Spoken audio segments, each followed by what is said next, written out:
Trying to find one black article of clothing in a sea of black clothing should be an Olympic sport. Jure or Yur, Jure, Jure, Jure, Jure. Hey guys, welcome back or welcome to my channel. My name is Dam Reed, and today we are back talking about, you guessed it, vampires. You there in the back, you get a cookie. Good job. I can give you a recap of the previous 3 videos, or you can just go ahead and watch them yourself. But long story short, part 1, vampire folklore. Part 2, vampire burials. Part 3, vampire panic in America. And today we are going to talk about people who were rumored to have been vampires or contributed to the vampire myth. So if you're fascinated with vampires like I am, or in like other spooky topics like ghosts and mummies and werewolves, and even Bigfoot, make sure you like this video and subscribe so you don't miss out on future topics. Now let's get into it. For hundreds of years, the vampire has been a feared undead creature that strikes in the night to feed on the blood of the innocent. This legend is found in various regions all over the world. Some are even inspired by real people, some innocently accused, and some not so innocent. And this is a story of 5 real vampires found in history.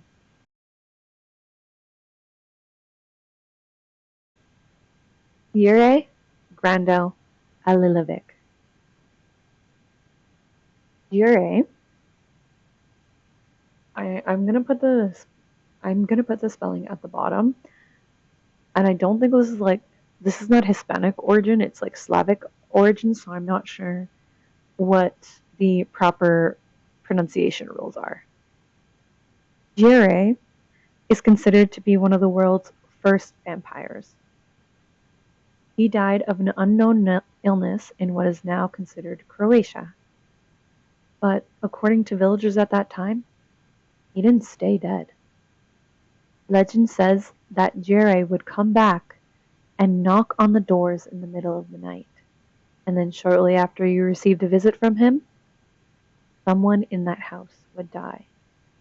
In an attempt to stop the harassment, a local father held a gravesite mass. Unfortunately, the mass didn't work, and the father himself found himself visited by Jure in the middle of the night. Eventually, 9 brave villagers armed with crosses and torches went to exhume the remains of Jure after his wife claimed to be harassed by her deceased husband. They discovered his corpse to be suspiciously well preserved, still having much color in his face. The mob attempted to stake the Strigan, or vampire. However, they were unable to pierce the skin, but they successfully were able to behead him, bringing peace back to the village.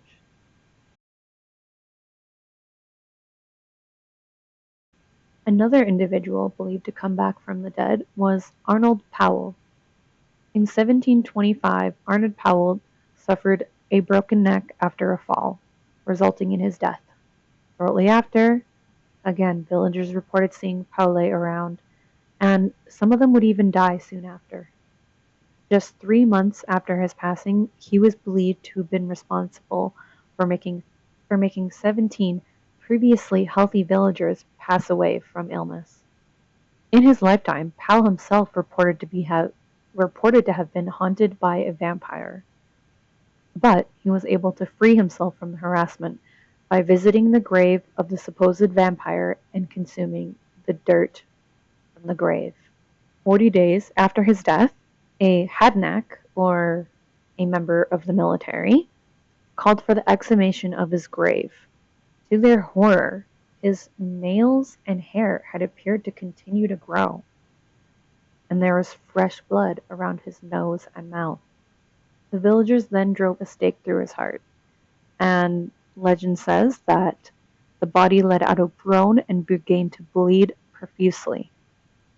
Then his body was burnt, along with the bodies of his alleged victims. Around the same time as Arnold, Peter Blagojevich was also believed to have become a vampire after his death. Peter was a Serbian farmer who suddenly fell ill and died. Shortly after, villagers claimed to be attacked by him and then later died. His wife and child also reported being approached by Peter. His son reported that his father had come to him several times asking for food. He turned him away one time, and that ended very poorly for his son, as he died soon after. Peter was blamed for the death of 9 villagers. So, of course, they exhumed his body, finding it again to be suspiciously preserved. His hair and nails appeared to have grown, and there was blood around his mouth. So they burned his body and reburied his victims using preventative measures so that they would not return from the grave as he did. Infamously dubbed the Blood Countess, Elizabeth Bathory was believed to be responsible for the death of up to 600 young women. Even more disturbingly, it is believed that she is to have bathed in the blood of her victims in order to maintain her youth and beauty. Rumors first spread in 1604 of her killing peasant girls, but at this point no one seemed to care. A few short years later, in 1609, claims stated that she was targeting noblewomen, and then people seemed to care.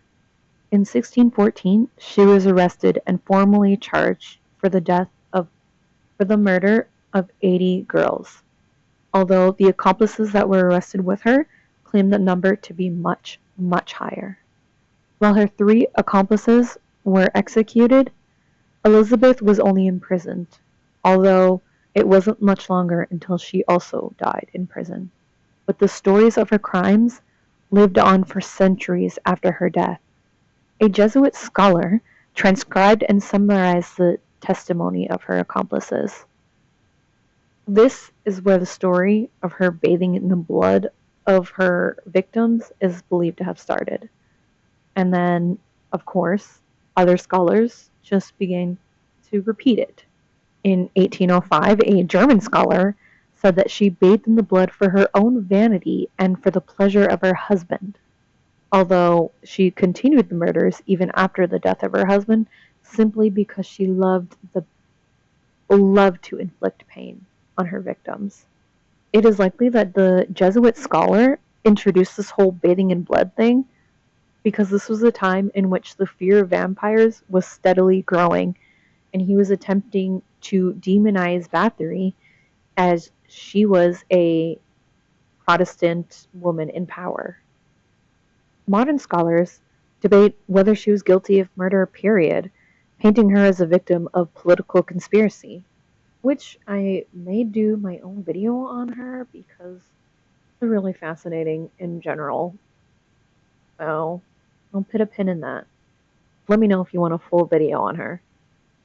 But it is also generally accepted that she at least have committed the murders, but the bathing in blood part didn't happen. Whether she was a murderess or a victim of political conspiracy, centuries of rumors around Bathory bathing in the blood of her young victims is what solidifies her vampiric associations. The next person is probably also someone you may have heard of, and is the inspiration between Bram Stoker's Dracula. Vlad the Impaler, one of the world's most brutal killers. He was a son of a medieval nobleman, Dracul, who was caught in between 2 dueling powers, which resulted in the imprisonment of Dracul and his two sons, Vlad and and Radu. Vlad and Radu. It is said that Vlad's cell had the perfect view of the courtyard where they would execute criminals. And you could say the method in which they used would inspire young Vlad. Can you guess what that method was? I probably shouldn't do that on the internet. Anyway, it was impalement. After invasion and revolt led to the death of his father, Vlad was released and he took on the responsibilities of his father. This earned him the nickname Son of the Dragon, or Dracula.